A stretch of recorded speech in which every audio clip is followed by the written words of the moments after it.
tenho que me preocupar com a construção de uma carreira que me leve para um lugar onde eu tenha um abastecimento infinito do meu ego. O meu ego não me interessa em nada, entende? O que interessa é a minha família e o que interessa é onde eu quero estar e como eu quero estar com eles, porque no final do dia você é absolutamente substituível em qualquer que seja o seu emprego. Mas dentro da sua casa você não é nem um pouco substituível. Salve, pessoal! Desacelerar a carreira é bem comum entre mulheres e talvez você não conheça nenhum homem que resolveu se dedicar totalmente à paternidade. E no episódio de hoje você vai conhecer a história do Murilo. Ele tem 33 anos e é casado com a Adriana há 14, tem filhos gêmeos, o Benjamin e o Thomas, que são a realização do seu sonho desde a infância. O Murilo está há 6 meses em sabático e fez uma escolha para que pudesse se dedicar ao momento mais importante da sua vida, que foi o nascimento de seus filhos. Atualmente tem se dedicado a projetos pessoais relacionados à educação, mas profissionalmente nos últimos 15 anos esteve em empresas de destaque no mercado brasileiro de tech e foi a linha de frente da criação de seus produtos digitais usados por milhões de pessoas. Murilo, em primeiríssimo lugar, muito obrigado por ter aceitado o nosso convite. E para começar, conta pra gente um pouco sobre você, sobre a sua família e o que te motivou a desacelerar na vida profissional. Legal. Gente, obrigado pelo convite mais uma vez, obrigado pelo papo de hoje. Espero que toque algumas pessoas, acho que esse é o objetivo da conversa de hoje, principalmente os caras que estão por aí pensando em paternar. É um pouco da minha família, como você mesmo já falou, Cadu, eu sou casado, tenho 14 anos, eu encontrei a minha esposa muito novo, assim, a gente se encontrou na vida, foi um feliz acidente, e tudo deu muito certo a partir daí. A gente entendeu que a grande rede de apoio que a gente teria, porque nós temos os dois, né, cada um do seu lado, problemas sérios de família, seríamos a rede de apoio um do outro, e assim foi, por muitos anos, até... enfim, isso foi na faculdade, tá, gente? Então, são muitos anos mesmo. Assim. E aí, conforme a gente foi evoluindo com a nossa vida e as coisas foram de toda forma, resolvemos ter filhos, né? E não conseguimos. Foi um infeliz acaso da nossa vida. Ela não tem nenhum problema de saúde, eu não tenho nenhum problema de saúde, mas existe algo na combinação que não dá certo. E aí, quando deu, perdíamos. Então, houve um caso, na verdade, de perda que foi muito, assim, traumático para nós, ao longo da vida, que fez a gente esperar mais 5 anos para ter filho. Até que a gente resolveu, beleza, agora é a hora, por vários fatores, inclusive idade, né, um deles. A Adriana é mais velha que eu, ela é 4 anos mais velha que eu, então, infelizmente, para a mulher existe um risco muito grande, né, de você ter gravidezes tardias. E a gente resolveu fazer duas coisas. A primeira possibilidade seria o processo de fertilização, né? Então a famosa FIV, o tratamento de fertilização, e o segundo, caso isso não der certo, a adoção. E aí, batelada de exames, né? Fizemos essa história toda e descobrimos justamente que a combinação não dava certo, por algum motivo. E literalmente foi receber a notícia mais bizarra da nossa vida, que é o médico olhar pra gente e falar assim, então Murilo, você não tem nenhum problema, Adriana, você não tem nenhum problema, mas a combinação a medicina não explica. E eu falo, né, bizarro, né? Você recebe... Como assim a medicina não explica? Né? Eu tô na frente do médico, me explica o que tá acontecendo. Ele falou, então, não existe. A gente passou por todo o sistema reprodutor, tal, vocês não têm problema em nada. A gente fez exames, assim, muito específicos, sabe? Mas vocês, boa notícia, né? São um ótimo caso para justamente o processo da FIV. Justamente porque não existe nenhum problema, né? Não tem nenhum problema de contágio, não tem nenhum problema no sistema reprodutor, enfim. E aí, começamos, né? Escolhemos inicialmente colocar 2 óvulos. A gente gerou 18 óvulos e fertilizou 9. Colocamos 2. E os 2 que nós colocamos vieram de uma vez. Imagina o tamanho do meu choque recebendo essa notícia. Então, enfim... Um choque com sorriso no rosto, né? Nossa, gigantesco, assim, porque aí agora acho que é fast forward, né? Agora a gente começa a voltar na história. Eu e a Adriana, a gente, como se encontrou muito cedo, falava sobre esses assuntos desde muito cedo. Esse é um sonho da minha vida, não sei se vocês já passaram por isso, mas uma coisa que você sente de, puta, eu fui feito para isso. Eu sempre pensei que, por ter tido muitos problemas relacionados à paternidade com o meu pai, que não foi um cara presente, que nos abandonou e etc e tal, de que eu tinha sido de algum jeito projetado para ser pai. Eu tinha muita vontade, sempre gostei muito de criança, sempre estive muito próximo de crianças, de filhos de amigos. Puta, isso aqui para mim fui feito para isso. Sabe? Eu gosto de um monte de coisa da minha vida, mas isso aqui eu tenho certeza que quando eu conseguir fazer, vai ser muito massa. Então a gente sempre falava disso, né? E aí, felizes acasos nos levaram a esse lugar que a gente está hoje, agora com o Benjamin e o Thomas com 8 meses. Não sei se dá para ouvir aí do fundo, um chorinho rolando. Sim.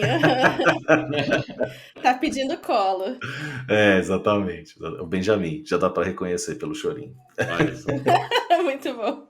Enfim, então, desde muito cedo, né, a gente se encontrou e desenvolveu a nossa vida. E profissionalmente isso também foi acontecendo, né? Então, como a gente não teve muitas amarras, e eu digo amarras num bom sentido, né, de família e tal, a gente sempre foi muito despojado, muito solucionador de problemas, que acabou levando a gente para a evolução que a gente teve. Eu para tecnologia e ela para marketing. E os dois super afundados em trabalho a vida toda, desde que nos encontramos, para que a gente pudesse ter o sucesso que a gente acreditava que era necessário e fundamental, né, para a gente suportar uma família. E foi isso que aconteceu até recentemente, quando no processo de gravidez a gente começou a pensar como desacelerar e como esse desacelerar poderia causar um impacto em justamente o lifestyle que a gente tinha construído, a reputação que a gente tinha construído e justamente essa fundação, né, que a gente achava que seria super necessário. Em algum ponto descobrimos, e aí depois eu posso me aprofundar nessa história com vocês, descobrimos que, gente, não há nenhum aspecto profissional que seja tão fundamental assim para que você tenha uma família alegre. São algumas coisas que o trabalho te gera que te levam para esse lugar, mas não necessariamente o trabalho ou algum lugar ou o sucesso profissional ou aquele crachá que você põe no pescoço, né? Então acho que essas foram algumas culturas aí que trouxeram a gente para esse lugar que a gente está hoje. Cara, muito massa ouvir isso, porque eu conheço um outro lado da história, né? Eu tenho muitas amigas que são mães solo, ou que tiveram que abrir mão da carreira porque tiveram que se dedicar à família, ou então não puderam se dedicar à família para ter ali a condição de estar sustentando a família, etc. Eu, como mulher, conheço muitas histórias, então é interessante ver, e dá pra ver muito, a gente tá aqui conversando através de áudio, dá pra ver o quanto é sincera essa tua relação da paternidade, né? Então, achei bem interessante você já trouxe, Murilo. Adri, desculpa, só uma vírgula que eu acho bem importante nisso que você acabou de falar. Eu não consigo sequer imaginar o que é ser meu pai solo, tá? Mesmo, de verdade. É um grau de complexidade insanamente maior do que qualquer coisa que a gente vá conversar aqui, mesmo tendo filhos múltiplos. Então, isso é uma primeira vírgula. E aí, uma segunda vírgula, que acho que é um aprendizado, assim, e que eu também não consigo imaginar para quem não consegue viver, que maternidade e paternidade são, na verdade, uma escolha, né? Tem gente que tem filho, que quer ter filho, né? São duas coisas bem diferentes. Tem gente que tem porque pode, tem gente que tem porque quer, né? E aí você começa a diferenciar o que é você realmente maternar e paternar uma criança e do que é você ter ali aquela criança orbitando ao seu lifestyle. E isso foi... Depois vocês querem falar sobre isso, mas a gente pode descer num detalhe bem, bem interessante, porque... Por favor, fica à vontade. Porque... Pensa assim, gente, qual foi a última vez que vocês escolheram fazer alguma coisa todo santo dia? Entendeu? É duro pensar assim. E pessoas que não aceitam esse tipo de condição que acontece na sua vida, a criança aparece, sofrem muito. Eu acho que esse processo de sofrimento leva a pessoa para um espectro, às vezes, muito complicado e a criança sofre, né, como consequência disso. E até você entender que o seu sofrimento, as suas emoções, né, os seus sofrimentos, coisas que você vive, né, são o que vão transbordar para sua criança e tornar ela uma pessoa. Tem gente que demora muito e nem sequer percebe. E esses são, na verdade, os fundamentos dos problemas que eu e a Adriana percebemos que a nossa família tinha, a nossa família, parte dela e a minha parte. Do tipo, cara, as emoções que eu sinto até hoje, eu tenho certeza absoluta em processo terapêutico, né, isso parece, de que vem desse espaço do meu pai. Elas nunca foram com a minha mãe, mas foram com o meu pai, né? E isso é, assim, muito difícil de ser tratado. Muito, muito. Eu tenho certeza que é um esforço que fazer pro resto da vida. E quando você se torna pai e mãe, você escolhe paternar e maternar todo santo dia, e você percebe essas, né, como as suas emoções, como as suas relações, como o seu lifestyle tocam, a sua criança formam aquele ser, né? Você começa um processo de autoajuste, sabe? Que é insanamente. Então, pensa agora isso com um grau de mãe solo e pai solo, do tipo, eu não tenho escolha, né? Eu não posso estar né? Eu tenho que delegar algumas funções que deveriam ser minhas, de regular as emoções dos meus filhos, etc e tal, para outras pessoas, para uma escola, para uma babá, para sua família, que fez aquilo que você acha errado com você. Então, assim, é engraçado de pensar, mas é triste demais no dia a dia, né? Enfim, uma super vírgula grande aí, mas desculpa aí. Acho que é por aí. Não, foi ótimo. Dá bastante liga, porque eu queria ouvir um pouco de você, Murilo, que é, por mais que então, que eu comentei, né, eu conheço muitas mulheres que vivem mais essa realidade que você está vivendo, queria entender como foi a relação com a sua esposa. É uma coisa que é mais comum a mulher ter que dar a recuada na carreira, ou ela também recua. Eu queria entender um pouco desse contexto, a gente ouviu um pouco de você desacelerando a sua carreira, mas como foi a relação com Legal. ela? Essa é uma ótima pergunta, porque foram 2 processos sabáticos que se encontraram. E os 2 foram, na nossa visão passada, forçados. E na nossa visão presente foram libertados, sabe? Foram processos sabáticos que deveriam acontecer e que no final do dia foram libertados por situações que não foram tão legais. Então, no caso dela, o que acontece? A Adriana trabalhou até o 6º mês de gravidez. Ela já trabalhava há mais ou menos uns 7 anos numa agência. E numa agência fundada por mulheres, liderada inteiramente por mulheres e que tinha, em grande parte, clientes que também eram mulheres. Super específico Super. pro universo da publicidade, de Super, agência. demais. Assim. E ela cuidava de toda uma parte de eventos de indústrias farmacêuticas. Então, um negócio mega complexo. Vivia viajando o mundo afora para levar essa indústrias, enfim, fazer grandes eventos, lançamentos globais desses produtos. Anyway, em algum ponto, a Adriana começou a se sentir atacada pela empresa que ela trabalhava. Até culminar numa determinada conversa, onde ela foi chamada para receber um feedback, porque obviamente ela estava grávida, hormônios à flor da pele, ela começou a reagir, né? Justamente a esses ataques, a essas falas que ela não se sentia confortável. E aí, nessa conversa, ela ouviu dessas sócias fundadoras da empresa que ela precisava ajustar o seu comportamento porque a complicação dela causava impacto do XYZ na empresa. Então, não sei se ficou muito claro, gente, mas as sócias disseram para ela que a gravidez, o processo de gravidez dela, que era algo que ela já havia declarado há muito tempo que era uma vontade, ela já havia passado pela situação do aborto, etc e tal. Tudo isso dentro dessa mesma companhia, de que ela tinha agora uma complicação e não um momento de alegria ou algo assim. Então, quando isso bateu nela, a gente decidiu, falou, ok, desliga. Não tem porquê você estar num ambiente desse, não tem porquê a gente sequer se questionar se o que está sendo dito para você é plausível, sabe? Então, enfim, processo forçado, tristeza, porque ela já estava lá há muitos anos, ela já tinha um alto cargo nessa companhia, tal. Era uma fonte de renda importante para aquele momento da gente, né? Durante a gravidez dela, ela queria ter essa segurança, achava importante. Enfim, e saiu. E ao longo dos meses a gente foi percebendo que acaba sendo um livramento, né? Porque o ambiente se demonstra cada vez pior, né? Então imagina, se isso é dito para uma liderança feminina por outras lideranças femininas, aquele não é um lugar para você estar, ponto final. E aí ela resolveu se dedicar e a gente fez um combinado, que nunca foi algo que nós esperávamos que acontecesse, do tipo, então você se torna um grande gerador de renda para nossa casa e eu pauso a minha carreira até que as crianças estejam confortáveis e a gente já tem entendido essa dinâmica, você volta para o mercado. A gente sempre fez um combinado de muita parceria, né? A gente sempre está muito junto, então não tem essa de minha renda, sua renda, é sempre a nossa renda familiar, seu salário, meu salário, isso não existe. Logo, não tem o meu trabalho, o seu trabalho é o nosso trabalho, logo você precisa ou você quer desenvolver a sua carreira também.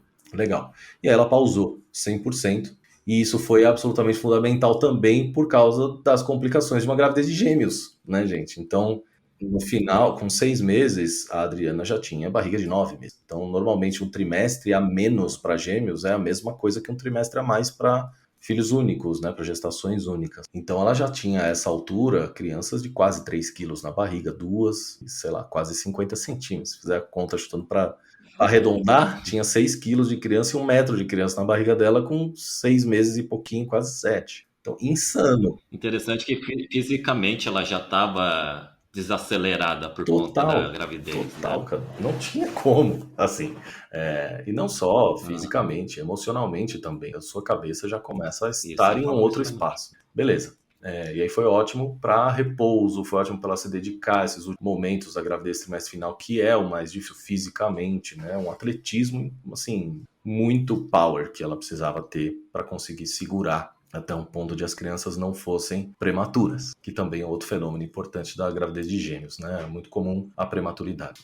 Enfim, ela conseguiu se dedicar a isso, conseguimos fazer esse combinado, seguimos em frente. Quando eu estava no 7º mês, estava super bem empregado, desempenhando legal numa empresa, eu recebi o convite de uma dessas grandes startups aí de entrega de comida, com todas as justificativas possíveis que vocês puderem imaginar para que eu fosse para esse lugar. Tinham pessoas muito incríveis lá, que eu já conhecia, um salário que era muito maior do que qualquer outro que eu já havia recebido, hiring bônus, stock options, assim, foi meio que um negócio descido dos céus, sabe, Cadu? Melhor Porra, o pacotão. cara me botou aquele caminhão ali na frente da minha casa, né? Com a insegurança de uma renda a menos dentro de casa. Exatamente. Eu falei, nossa, tá maravilhoso, mas não só relacionado à renda, o desafio também, né? Um cargo de senioridade. Tá? Falei, puta, muito legal. Conversamos muito aí sobre isso do tipo. A outra empresa que eu tava, ela tinha uma vantagem muito grande sobre qualquer coisa que essa nova tava me oferecendo, que era uma licença paternidade equivalente à licença maternidade, que naquela companhia era de 6 meses. E aquilo era muito importante porque a gente sabia que não ia ter uma rede de apoio grande para nós, a gente precisaria, né, estar junto nesse momento o máximo que a gente pudesse. Mas ainda assim, justamente a segurança financeira e o desafio e tudo mais foi muito sedutor para nós, e também existiam 60 dias de licença paternidade, que para quem não tem filhos parece um tempo muito longo, né?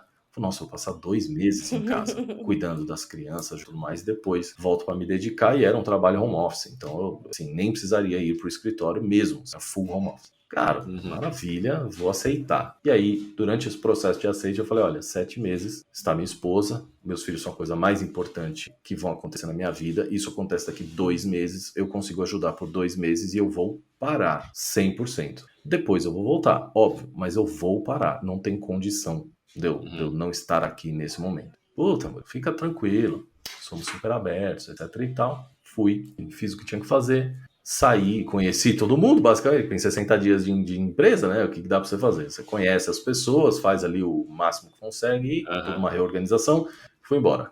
E aí eu voltei, depois de 60 dias, foi logo no começo do ano ali de janeiro. E aí, gente, aconteceu uma coisa muito interessante. No primeiro dia que eu pisei de volta na empresa, né, metaforicamente falando, todas as outras lideranças haviam sido mandadas embora. Todas, sem exceção. Então, as duplas a qual havia sido apresentado, as pessoas a qual eu tinha feito os planejamentos, etc., todas haviam sido mandadas embora, não estavam mais lá, ou estavam em processo de sair. E o meu papel havia sido renegociado. Então eu me peguei fazendo entrevistas dentro da empresa que eu trabalhava para saber se existia um outro lugar para eu trabalhar dentro daquela empresa. Enfim, long story short, não fazia mais sentido. E aí me colocaram, eu tentando me encontrar, né, naquele desespero que já havia né, vindo em mim, porque eu falei, puta, o pior momento possível para isso aqui acontecer. Eu estava super bem na outra empresa, agora eu voltei, achei que estava tudo certo, fiz o máximo que eu podia em 60 dias, fiz um trabalho que eu achei que era bem legal. Voltei do meu processo de nascimento dos meus filhos, saí por 60 dias que eu achei que era muito, mas não é nada, porque é o tempo de você basicamente entender o que está acontecendo. E aí estava voltando à vida, realmente. E aquilo foi um baque muito grande. E aí me colocaram num layoff, me colocaram numa demissão em massa, com a justificativa de performance. Então, assim, pela risada, vocês entenderam, né? Não fazia qualquer sentido, não tive a oportunidade. O que veio todo embalado como um pacote super desejado, com um sentimento também de, cara, eu mereço isso, tá na hora certa, vou abraçar. Exato. Depois de 60 dias corta e eu acredito que foi o maior sentimento de injustiça. Fiquei assim, né? tudo que você puder imaginar. Exatamente isso. A minha risada era sobre isso, entendeu? De senso de injustiça, né? Nem consegui provar meu valor ainda, já estão falando que eu não tenho uma performance. Mas assim, aí eu comecei a tentar entender, porque no momento que você recebe essa notícia, principalmente de uma outra liderança que não era a que havia me trazido do lugar, cara, deve ter alguma coisa, né? Essa pessoa deve ter olhado isso de fora e visto que realmente eu não era a pessoa certa para aquela posição, que a outra não deve ter enxergado. Então, no processo seletivo, eu não teria passado com essa que está sentada agora. Aí você começa a pensar o que você fez de errado e tudo mais. E eu comecei a reparar que o processo da minha paternidade durante o trabalho, então, por exemplo, eu aparecia com os meus filhos durante as reuniões dando mamar para Uhum. eles durante as reuniões. Isso de maneira nenhuma tirava a minha competência, até porque meus filhos nem sequer se mexiam nessa época, né? Porque eles nasceram prematuros, como o final da Uhum. história. Então, mas eles tinham hora para comer e eu estava ali amamentando as crianças, o que parece bizarro, é o pai amamentar? Como assim? Sim, uma mamadeira com leite materno da minha Sei. esposa, estava ali amamentando, que era importante. Tinha a hora, aquela era a coisa mais importante, e ainda assim eu estava no meio da reunião, contribuindo, fazendo o que tinha que fazer e ocupando a minha posição com toda a competência que eu achava que tinha, né, para aquele cara. Então, enfim, eu fui entendendo que o que de fato eles fizeram foi assim: deslocar uma pessoa que estava num momento pessoal diferente do que eles esperavam, usando a justificativa da remodelagem da empresa, sabe? Então, nós estamos remontando as Uhum. áreas, outras lideranças foram embora, sua performance infelizmente não está muito boa, e isso meio que encobriu o fato de eu estar passando por um processo de paternidade que era: eu estou escolhendo paternar, mas eu também preciso trabalhar. Isso me coloca nessa posição de que nem sempre eu vou responder a sua mensagem em 2 minutos. Nem sempre a Sim. reunião que você quer que eu faça às 7h30 da noite vai acontecer. Na verdade, grande parte das vezes não vai acontecer, porque eu tenho 2 Uhum. recém-nascidos em casa, né? Eles tinham 60 Sim. dias. E aí eu fui entendendo, mais uma vez, um processo forçado, né? No meu caso de layoff, também fui entendendo que aquilo foi um livramento mesmo, assim, para nossa vida. Porque imagina, viver num ambiente desse e tentar me dedicar e perder o que é a fase principal ali, na minha visão, da primeira infância das crianças, né? E aí Sim. sentei no sofá nesse dia com a Adriana e falei: nossa, não consegui segurar, eu caguei os planos. A Uhum. sensação de incompetência já era muito grande com as crianças, porque, assim, nunca tive exemplo de criar crianças, nenéns, e o que eu tinha que fazer e o que eu não tinha que fazer, literalmente aprendendo do zero. E agora, desempregado. E aí ela me falou uma coisa importante. Ela falou: cara, mas primeiro, não era o lugar para você estar. Porque se eles se comportam desse jeito, não era o lugar para você estar. Não compartilha os valores. E segundo, vamos fazer as contas. E aí caiu uma ficha importante, gente, que era assim: É sempre essa mensagem, né? Vamos fazer a É conta. importante saber os números. É. aí Exato. caiu uma ficha importante, que era assim: mesmo tendo, as finanças super na ponta do lápis, a gente não sabia de fato quanto de conforto a gente tinha, o quanto a gente podia se dedicar a esse momento, Uhum. por exemplo, sem emprego. E a gente começou a entender que, na verdade, a gente não estava desempregado. A gente tinha um monte de outras atividades que também eram possíveis em paralelo à paternidade e à maternidade, mas que a gente também poderia abandonar e que ainda assim ficaria tudo bem, por meses. Sim. Ô Murilo, antes de a gente entrar nesse assunto que é super interessante sobre como que vocês entenderam esse momento pela perspectiva financeira ou então o ressignificado do trabalho naquele momento, eu queria dar 2 passinhos para trás para entender um ponto que me deixou bem encucado, que é sobre rede de apoio. Que na Legal. introdução você mesmo disse que Uhum. você e a Adriana eram suas redes de apoio, né? Cara, e que Sim. bom que vocês tinham um ao outro. Mas ao mesmo tempo, eu acredito que vocês talvez em algum momento queriam ter mais uma rede, queria ter outro tipo de rede de apoio. E aí, passado, acho que Sim. algum tempo, tendo refletido sobre toda essa questão, queria que você compartilhasse um pouco mais sobre que tipo de rede de apoio seria fundamental para vocês, que teria ajudado vocês a terem uma experiência melhor como pai e mãe. Legal.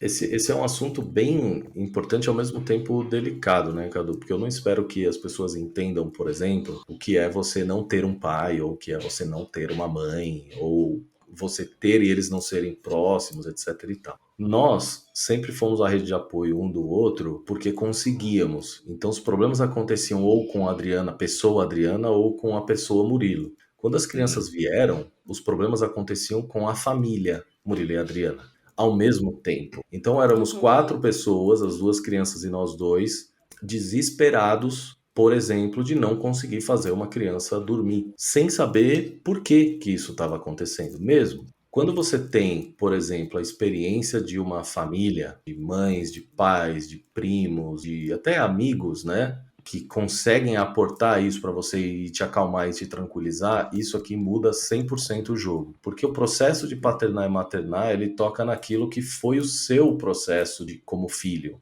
imediatamente. E aí, o que acontecia com a gente era basicamente reviver o tempo todo traumas de infância que nós havíamos tido e que nós não Uhum. queríamos passar para frente, mas que faziam parte do nosso comportamento e era assim, absurdamente inviável. Então você sabia que você estava fazendo algo errado, né? Do tipo, chacoalhar uma criança, tá? Não tô falando nada muito problemático, mas assim, chacoalhar uma criança.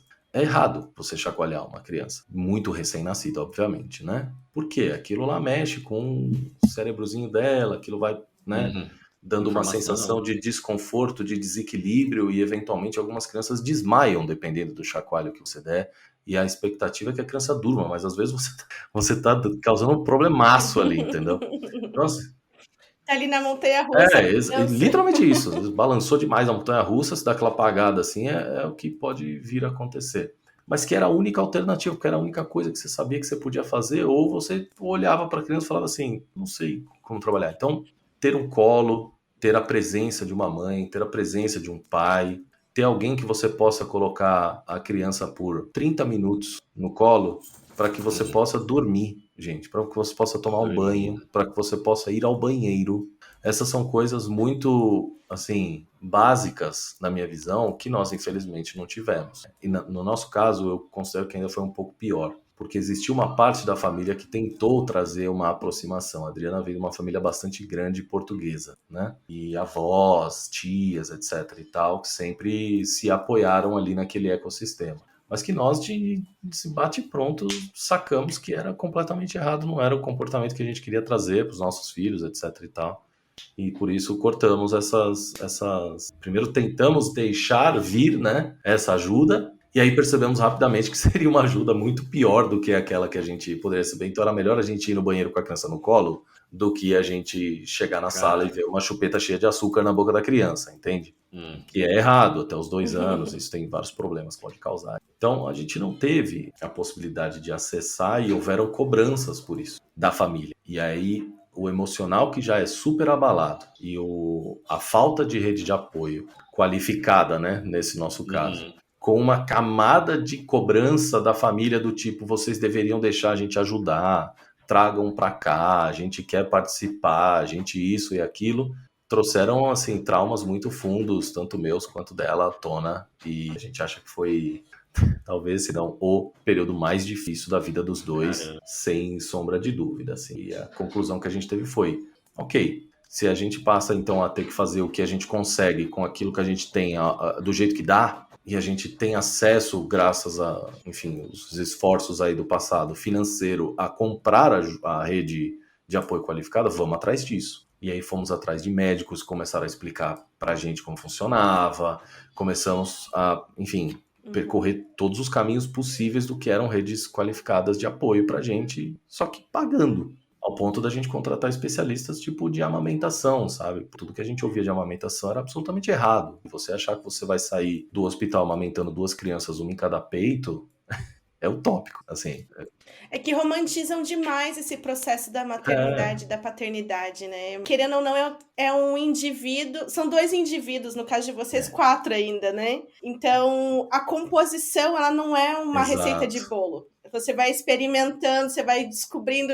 Com certeza o Benjamin tem características que o Thomas não tem, e daí você vai tendo que lidar com todas essas informações. Que é muito interessante, André, é exatamente isso que você está falando. Muito a gente ouvia, por isso que eu estou falando sobre rede de apoio qualificada também nesse caso, gente. Perfeito. Porque muito do que você ouve, às vezes está certo, mas às vezes está certo para um. Quando você é pai ou mãe de múltiplo, não é certo. Existem muitas diferenças.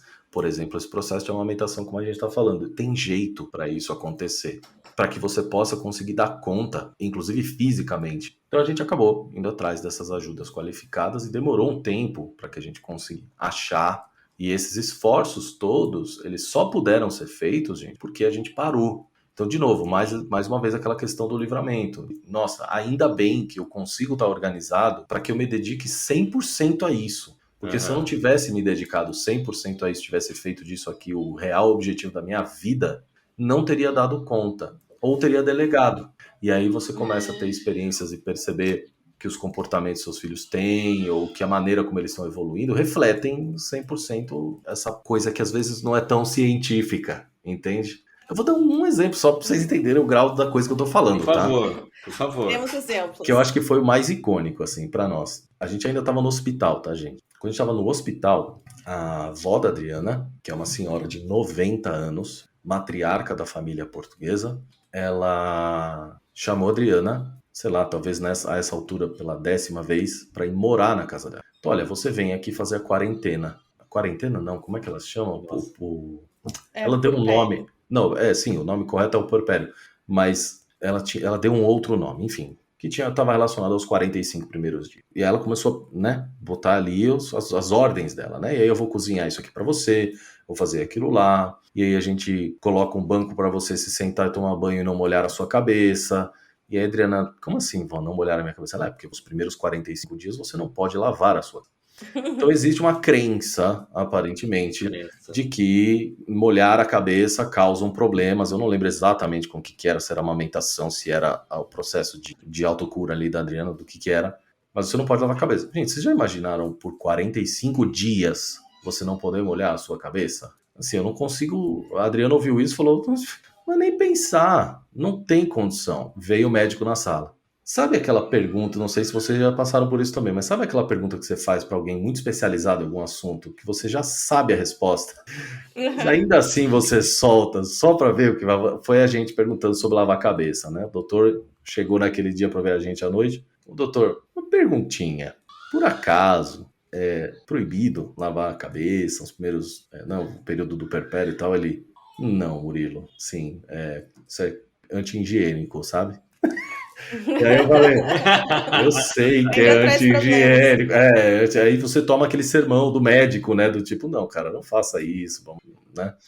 Mas acho que tem essa relação com outras gerações, assim, pô, mas eu já criei tantas crianças, né? Eu acho que ainda, minha avó, pelo menos, era assim, ela criou várias crianças, nem só as delas, né? As da região. Sim. Então, porque já aconteceu isso, tem o chá, tem não sei o quê, tem 1 milhão de coisas. E, pô, você não quer me ajuda, mas a quantidade de informação que a gente tem, a forma com que quer criar, a questão da autenticidade, da autonomia, de construir a família do jeito que se quer, parece que as pessoas veem isso como uma barreira, né? E não como a liberdade de você construir a sua própria família, de você descobrir o processo, de você se descobrir ali dentro também. Exato.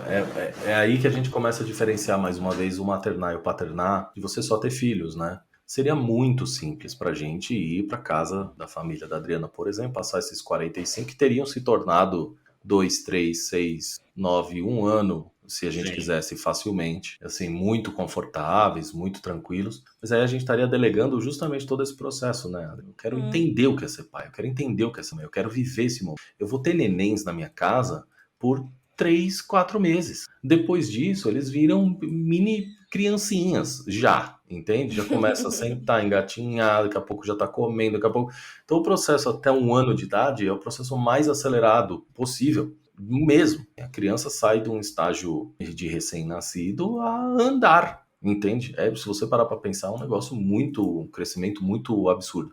E eu vou delegar isso para outras pessoas. Então, assim, uma coisa é eu contar com uma rede de apoio para ter ajuda e fazer as coisas como eu acho que elas devem ser feitas e como eu estou buscando informações e qualificações para isso. Outra é eu entregar na mão dessa pessoa, outra é eu deixar fazerem o que querem, outra é... Então a gente sempre pensou desse jeito, tipo, não, eu vou para minha casa, eu quero que vocês estejam lá, eu quero sim que vocês me ajudem, mas eu quero estar na minha casa, fazendo as coisas do meu jeito, eu comprei as coisas das crianças para isso, eu equipei a minha casa, eu modifiquei a minha vida e a minha rotina para isso, eu não quero entregar uma criança e cria aí, porque no nosso...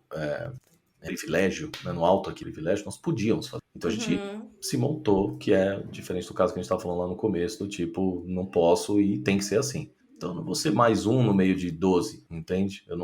A criança, né, na verdade, não vai ser mais uma no meio de 12. Vai ser tratada como a gente acha que ela tem que ser e vai ser criada do jeito que a gente gostaria que ela fosse como uma família que somos. Murilo, eu queria puxar 2 aspectos da tua história, mas eu vou separar em 2 momentos pra gente misturar as conversas. Mas você falou bastante do quanto a paternidade desenvolveu o autoconhecimento e quanto você quer, de fato, vivenciar essa realidade. Mas eu queria ouvir de você o quanto que você, ou como, né, você vê esse teu momento refletir na educação e talvez até na relação que seus filhos vão ter com o trabalho lá na frente. Porque eles, obviamente, hoje eles não entendem nada disso, né? Mas, de alguma forma, esses valores você vai passar para eles ao longo da vida.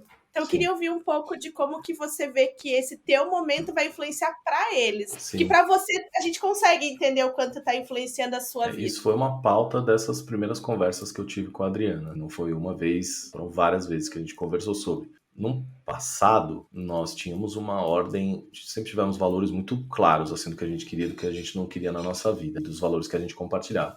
A gente tinha basicamente uma ordem que durante esse processo, até chegar no sabático, na verdade, foi muito claro pra gente, que era, em primeiro lugar, o trabalho, que era o que estava sustentando, levando a gente para esse lugar de sucesso que a gente queria ter, e depois a nossa família, e por último a nossa saúde. E isso, durante o processo de redescoberta ali do que éramos, depois durante a gravidez, depois pós-gravidez, nascimento das crianças, isso se inverteu muito rapidamente. E foi pauta das nossas conversas mudar a maneira como a gente priorizava qualquer aspecto da nossa vida, para que, em primeiro lugar, a nossa saúde estivesse no topo, minha e dela. Porque se ela não tiver saúde ou eu não tiver saúde, não existe a nossa família, que foi o segundo item ali da nossa grande prioridade. Então, primeiro não é a nossa família, primeiro é a nossa saúde, depois a nossa família. Isso aqui que nós estamos vivendo dentro de casa, a alegria que isso aqui nos traz, a maneira como a gente se reúne, o que a gente faz, como a gente se ama e tal.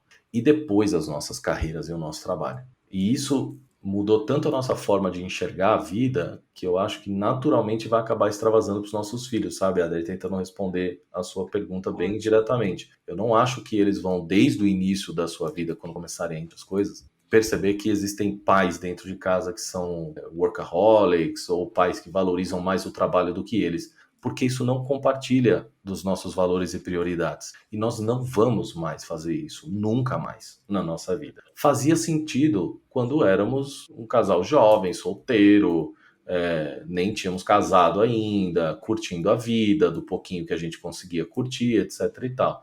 Neste ponto, com a nossa família, não faz mais. Então, assim, a gente vai cuidar da nossa saúde em primeiro lugar. Se tiver algo que conflite, por exemplo, sei lá, uma reunião de trabalho, que conflite com a aula de, sei lá, qualquer coisa do meu filho, você não me espera na reunião de trabalho, porque eu não vou estar na reunião de trabalho. E se a empresa que eu estiver trabalhando, enfim, não comportar esse tipo de atributo meu, a gente não compartilha valores. A minha família é mais importante que o meu trabalho e sempre vai ser, assim como a minha saúde é mais importante, em certo grau, né, do que a minha família. Porque, de novo, se eu não estiver bem, não existe a minha família. Eu não consigo estar lá por eles, eu não consigo fazer o que eu espero, e é eu mesmo, né, espero conseguir fazer pela minha família. Então, eu acho que isso é uma pauta que a gente vai rediscutir ainda muitas vezes, sabe, na nossa vida, mas eu não vejo, no momento que a gente está, essa ordem mudando, porque ela fez muito sentido a hora que a gente conseguiu entender. Porque demora para entender, né? Mas a hora que a gente entendeu, foi um estalo muito grande, assim, de como tocar as coisas, sabe?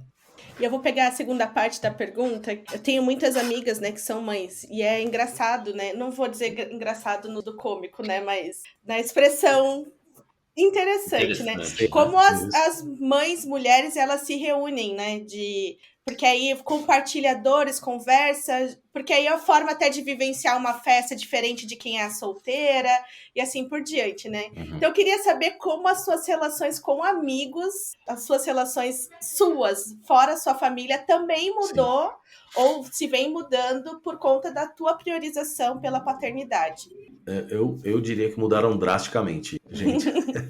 Porque eu descobri, aí sim, dentre todas as pessoas que eu acabava me relacionando, que eram pouquíssimas as que compartilhavam dos mesmos valores que eu. E que naturalmente seriam as pouquíssimas que eu gostaria realmente de estar próximo. Durante os primeiros 2, 3 meses do nascimento das crianças, eu fui buscar muito conteúdo, assim, no pouco tempo que a gente tinha, intervalo de mamada, de troca de fralda, de isso e aquilo, sobre paternar. Eu falei, ok, se não existe ninguém do meu lado me ensinando, e são poucos os amigos que já viveram isso ou estão vivendo, alguém deve estar falando sobre isso. E eu achava um monte de coisa sobre maternar, pouca coisa sobre paternar. Eu achava muita coisa sobre o processo de você cuidar da criança, o processo de você amar a criança, o processo do colo, muitas coisas científicas, inclusive. E eu não achava nada sobre pais. A única coisa que eu comecei a descobrir foram alguns influenciadores, e dentre esses, poucos fizeram sentido para mim,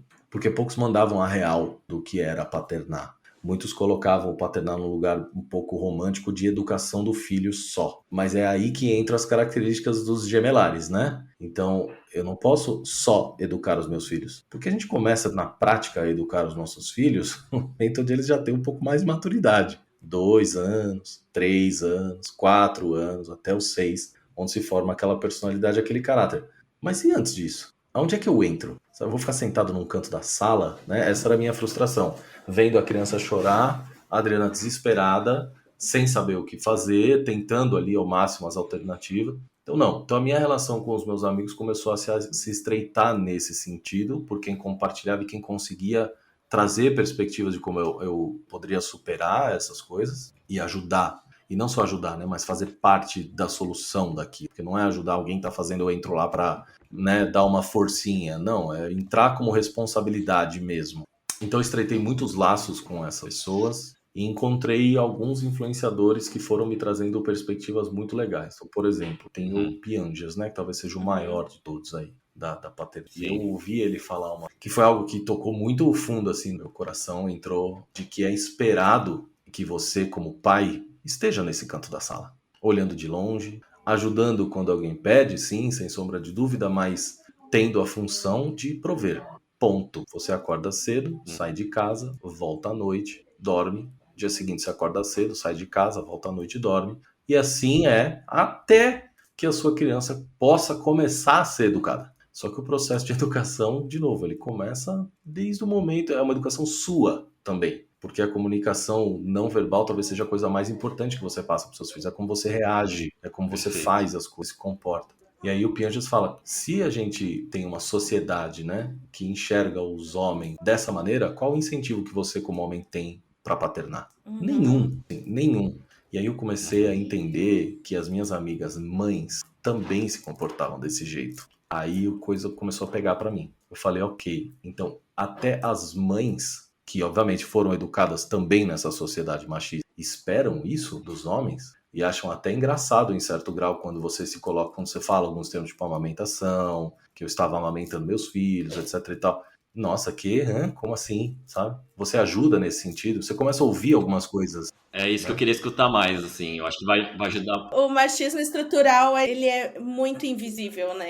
Sim, Exato. ele é muito invisível e quando você começa a vivenciar esse espaço, você começa a perceber que existem agressões a você, gratuitas. Tipo, esse não é seu espaço. Aí você começa a conversar com aqueles amigos, né, que você supostamente acha que são amigos, e ouvir deles, nunca troquei uma fralda na vida, não, mas deixa que ela dá banho, depois, como é que é aquele... Nossa, como seu filho é lindo, vai dar muito trabalho, hein, vai pegar um monte, hein. E aí você começa a pensar, você fala, cara, não é certo. Isso, tá falando, isso aqui é um bebê de 6 meses. Você está falando de um bebê. Você não sabe o que vai acontecer daqui para frente. Eu não sei como vai ser meu filho. Eu não sei se meu filho vai ser uma filha. Entende? Então, existe um certo grau de humor que é posto em cima do que é o machismo estrutural, e isso agride o homem e te empurra para um espaço em que aí, Cadu, é muito confortável você ocupar. Muito confortável você ocupar. Porque você está delegando tudo aquilo que é a educação, e não só a educação, mas tudo aquilo que é a criação e a formação de caráter daquela pessoa que você chama de filho. Com 100% de responsabilidade. 100%. Então, assim, tá lá, em algum ponto essa criança vai se autolimpar, em algum ponto essa criança vai aprender a comer, em algum ponto essa criança vai aprender a andar, aí eu apareço para estabelecer limites, né, que é o que entendem, inclusive, como conceito de paternidade, né, da imposição de limites para que você faça aquele ser entender o que é o mundo, né, o paternar é da colo para fora, né, de dentro da casa para fora de casa, né, e o maternar, teoricamente, é o de dentro. Só que esses conceitos são muito complicados, né, se você seguir eles à risca ou se você colocar nessa posição, inclusive, forçada pela sociedade. Então isso causa traumas muito profundos e aí, mais uma vez, faz com que a sua escolha diária de paternar seja sempre muito difícil, porque você vai ser questionado. Eu tenho um exemplo para vocês do dia que eu fui mais questionado ever da minha paternidade. Fomos, depois de vários meses, cuidados dentro de casa, fomos no shopping passear, comprar um negócio que a gente precisava. E, obviamente, precisamos usar no meio do caminho o espaço família, né? Para trocar as crianças, dar uma mamar e depois continuar o rolezinho. E é sempre assim, a gente tem um carrinho de gêmeos, né? Então ele é sempre muito grande, a gente ocupa espaço e a gente chama muita atenção, normalmente. Nós não estamos acostumadas a ver gêmeos. Entramos nesse lugar, já chamou aquela atenção, todo mundo ficou olhando, não sei o quê, parabéns, coisa linda, maravilha, legal. Super bom humor, entramos lá, a Adriana pegou um, eu peguei o outro, ela trocando um, eu trocando o outro, sempre em paralelo. Fiz as mamadeiras, ela foi dar o peito para um, eu fui dar a mamadeira para o outro, levamos para dentro da sala de amamentação. Eu sempre tomo muito cuidado para ver se não existem já pessoas dentro da sala de amamentação, porque eu sinto que pode existir um desconforto. Nesse dia não tinha ninguém. Entrei, era um dia de semana, assim, sabe? Entrei, sentei num lugar, tô lá amamentando meu filho, a Adriana no outro amamentando. E dali uns minutos vem a pessoa, né, que cuida ali do espaço, bate na porta, fala, com licença, o senhor precisa sair. Aí eu com a mamadeira na boca da criança aqui, ó, juro, uma mamadeira na boca. Eu falei, eu preciso sair? Ela falou, sim, o senhor precisa sair, porque aqui é um espaço dedicado às mães, à amamentação. E eu com a mamadeira na boca da criança. Eu falei, mas eu estou amamentando, meu. Ela, não, é porque tem uma outra mãe aqui fora, que ela pode se constranger com a sua presença aí dentro. Eu falei, eu faço o quê? Deixo um filho meu com fome, porque ela não pode esperar 5 minutos? E aí, a moça que estava lá fora, a outra mãe, percebeu que eram gêmeos. E não que eu estava simplesmente sentado do lado da minha esposa, esperando ela dar o peito para a criança descansando. Aí rolou um puta clima, a Adriana ficou muito brava. Ela falou, mas pensa outras situações. E se fosse um casal LGBT? Sejam homens ou sejam mulheres? E se eu sinto atração por aquele sexo, se eu sou mulher e sinto atração por aquele sexo, não é o mesmo constrangimento que pode causar para ela? E se eu sou um casal gay e sou eu e o meu parceiro querendo amamentar os meus filhos, eu não posso usar o espaço do shopping? E aí ela falou a frase mais horrorosa que eu já ouvi. Não é que são as regras do shopping. É aí que tá o machismo estrutural intrínseco, né? Exatamente, exatamente. Aí eu falei, são regras do shopping? Existe uma legislação que diz que os espaços são da família. Então, qualquer coisa que esteja aqui dentro é para a família utilizar. Se eu sou homem, mulher, se eu sou um casal LGBT, se eu sou... Não importa. Eu posso usar esse espaço, mas o shopping tem uma regra do shopping que não permite que você ocupe aquele lugar. Pois bem, fui expulso. Eu tive que parar a amamentação do meu filho no meio, sair para o corredor do shopping para terminar de amamentar ele no corredor do shopping. Fui fazer uma reclamação. Óbvio, fui direto na administração, saí de lá, falei, cara, vim aqui passear, passei por uma situação horrorosa como essa. Informação da mulher da administração. São as regras do shopping, não tem o que fazer. Você pode escrever um e-mail pra gente dizendo a sua situação e tal, mas são as regras do shopping, não tem o que fazer. Ponto. Foi isso, gente, a reclamação. Fechada para diálogo. Assim, ficou desse jeito. Se o senhor estiver incomodado, retire-se. Então, nesse dia, o que eu falei para Adriana, que foi o meu sentimento, que eu demorei bastante para chegar nessa conclusão, foi de que eu estava sendo impedido de paternar. Então, assim, não é que existia machismo, a sociedade... Não, neste dia eu fui impedido, como se existisse uma segregação mesmo. Tipo, você é homem, não entra aqui. A gente não quer você aqui, não é permitido você estar aqui, mesmo que você queira. E mesmo que naturalmente seja uma obrigação sua, né? Você tem filhos, cuide dos seus filhos. Espera-se que isso aconteça. Então foi uma situação bem dolorosa, assim, sabe? E até hoje, sempre que nós vamos em algum shopping, para não causar esse tipo de situação comigo, eu opto por alimentar um dos meus filhos fora. Caramba, então a Adriana loucura, entra, né? Normalmente quando ela vai dar o peito, Criar fico fora. filhos e filhas é, de fato, um ato político. Você está sempre tendo que enfrentar alguma barreira, alguma restrição. Exato, exatamente. Mas esse dia foi, assim, super marcante, porque foi o tipo de situação que eu não quero, na verdade, nunca mais viver na minha vida. Uma coisa mais absurda, mas é o espaço, mais uma vez, que a sociedade te coloca por um pensamento absolutamente retrógrado. E que para algumas pessoas absolutamente retrógradas, mais uma vez, é mega confortável. E precisa mudar. Só que isso não vai mudar enquanto nos espaços de trabalho isso não mudar, na minha visão. Porque enquanto essa pessoa que ocupa essa posição dentro da empresa não for exigida em ocupar esse espaço, para ela vai ser normal delegar e aí entra lá, amamenta. Se vocês começarem a reparar nos espaços família, um monte de cara sentado do lado de fora, segurando o carrinho e a bolsa da mãe, e a mãe lá dentro. Crianças chorando, esperneando, né, sujas, precisando ser trocado. E o cara tá lá, sentadão, né? Rolando o feed, né? Enfim.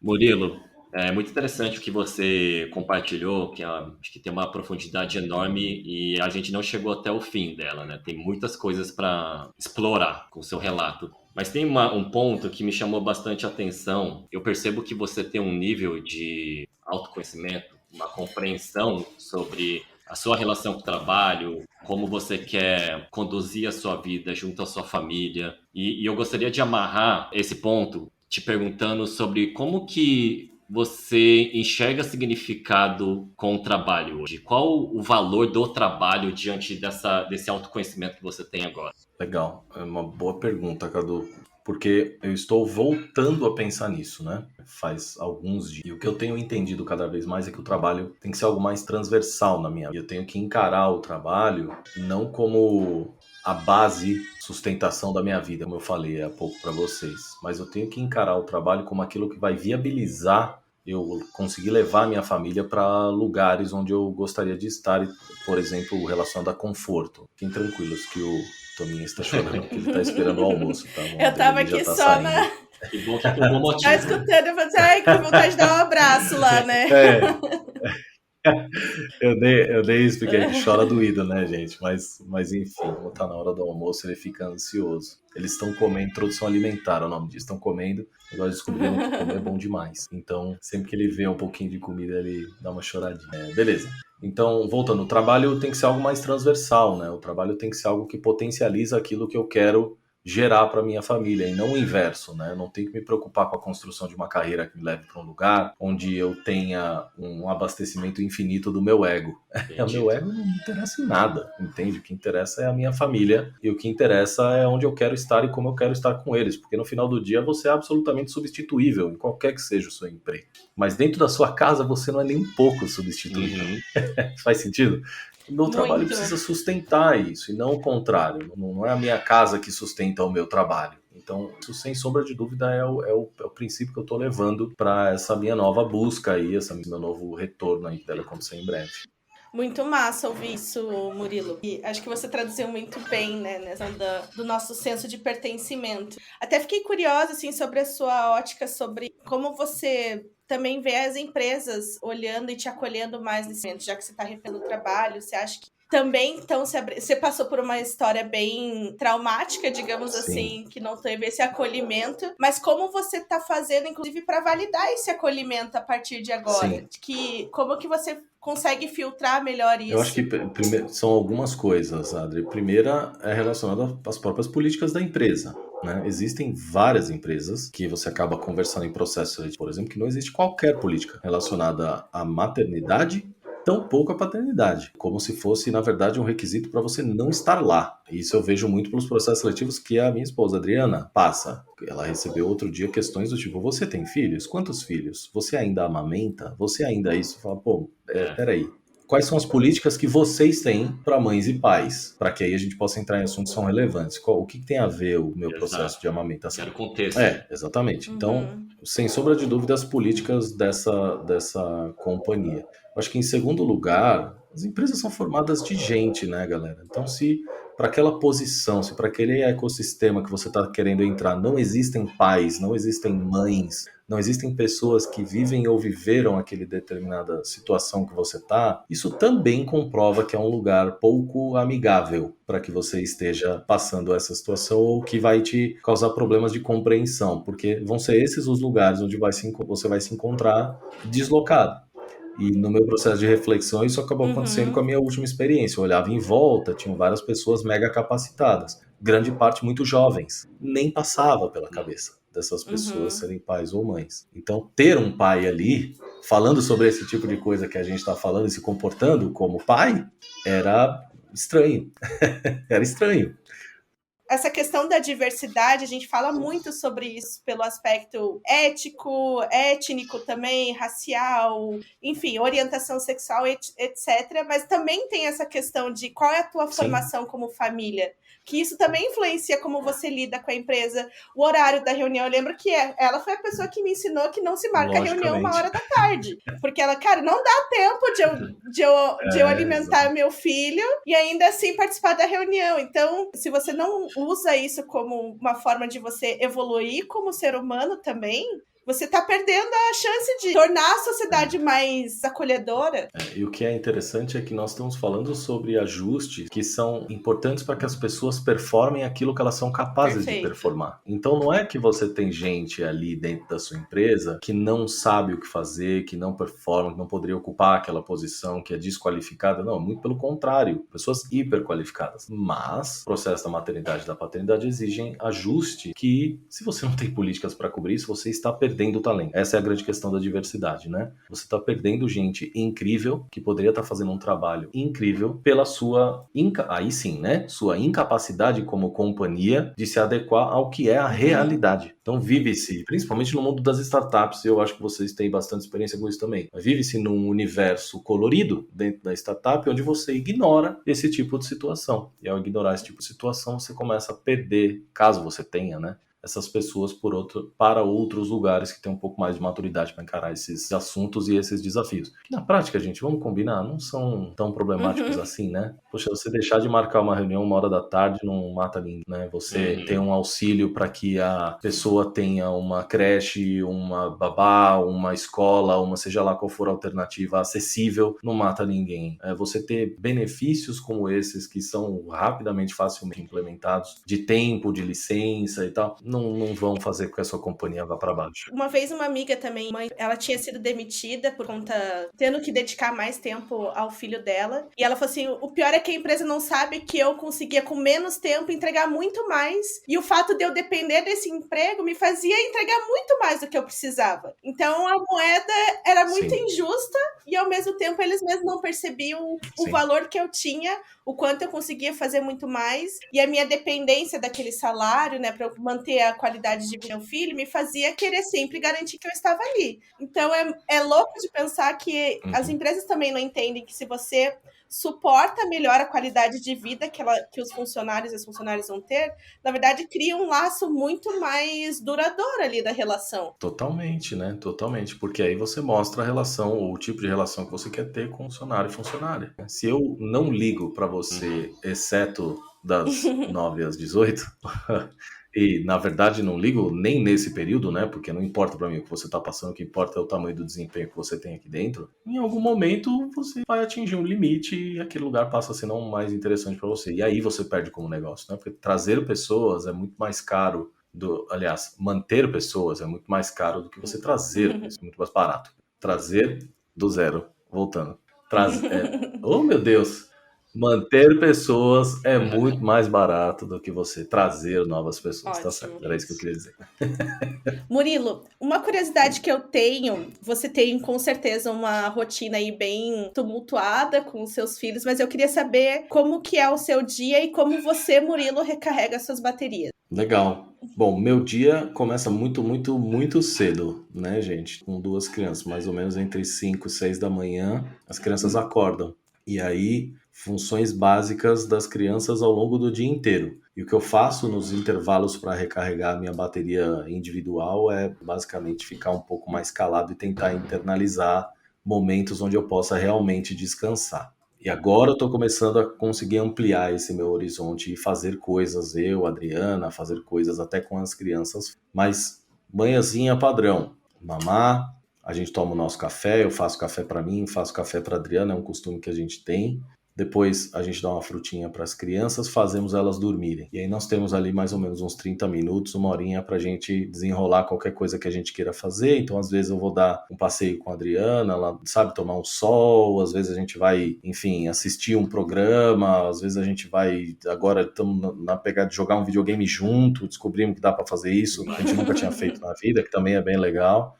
coisas bem desconectadas de absolutamente tudo. Ou a gente combina de tomar café com os amigos, às vezes vem gente aqui na nossa casa, às vezes a gente vai na casa dos amigos, e aí almoço padrão pra gente, almoço pras crianças, e elas dormem mais uma vez. Como agora tá frio, normalmente entra a rotina do banho nessa hora. A gente dá o almoço, passa um tempinho, eu dou banho nas crianças, eu dou banho no chuveiro nelas, então no colo, eu Que dou legal. banho em um, dou a criança pra Adriana, tomo o meu banho, que é o intervalo que ela precisa pra, enfim, secar e vestir um neném, aí ela me traz o outro neném, dou banho no outro neném, aí ela vai lá, faz a rotina do outro e eu consigo sair ali tranquilo. Aí elas dormem mesmo umas 2 horas depois disso. Aí a gente consegue também viver a nossa vida mais uma vez. Ou a gente vai dar um rolê por aí, mercado, sabe, coisas normais da vida, mas normalmente a gente usa para casa nessa hora. Coisas são padrão. Precisa lavar uma roupa, precisa lavar uma louça, precisa arrumar a cama, precisa dobrar coisa, precisa limpar o espaço das crianças. Agora que elas já engatinham, a casa virou um caos, né? Mais trabalho É diário. brinquedo para tudo que é lado. Exatamente. Então recolhe as coisas, dá aquela organizada para você sentir que você ainda tem um espaço ali na casa. E aí depois disso elas já acordam, a gente tenta manter acordado até o horário do sono, mas aí é mais um mamar, depois tinha, e a gente fica brincando. Aí esse é o horário onde a gente realmente consegue interagir mesmo com elas, sabe? Porque elas já estão bem descansadas, já dormiram o que elas precisavam, já estão bem alimentadas do dia. A gente dá uma brincada e se diverte ali todo mundo junto, até um momento onde a gente pode sentar e jantar e fazer a mesma coisa. Mas são intervalos, sabe? Na paternidade, na maternidade não é algo específico que você faça, são intervalos que você tem onde você vai encaixando aquelas coisas. E você faz, é o que eu falei para vocês antes, você faz o que dá, a hora que dá, com o que você tem, do jeito que dá. Entende? Então, quer dar um rolê, tem que se programar. Se vocês quiserem tomar um café em casa, 3 dias de antecedência. 72 horas, gente. Não avisem antes de 72 horas. Nenhum Ótimo. pai, nenhuma mãe. Combinado. Porque, enfim. Perfeito. Acho que é isso. É isso. Perfeito, cara. Eu pessoalmente saio muito inspirado por você. Eu saio muito melhor desse papo. Eu acho que eu escutei muitas coisas pela primeira vez. E que bom que foi contigo. Eu espero que o seu relato, toda a sua descrição e exemplos ajudem e inspirem as pessoas a levarem a vida com mais leveza. E eu quero te agradecer por ter criado esse intervalo para trocar uma ideia com a gente, compartilhado grandes experiências da sua vida. A gente deseja, em nome do Modo Avião, todo sucesso para você na sua jornada sabática e volta para o mercado e para sua família também. Até breve. Imagina, gente. Obrigado demais. Valeu. E você que escutou, aproveita para seguir a gente no Insta e no LinkedIn, modoavião.podcast. E compartilha com seus amigos, com quem você achar que o conteúdo é relevante e precisa ouvir esse episódio. É isso, gente. Até a próxima Desconexão.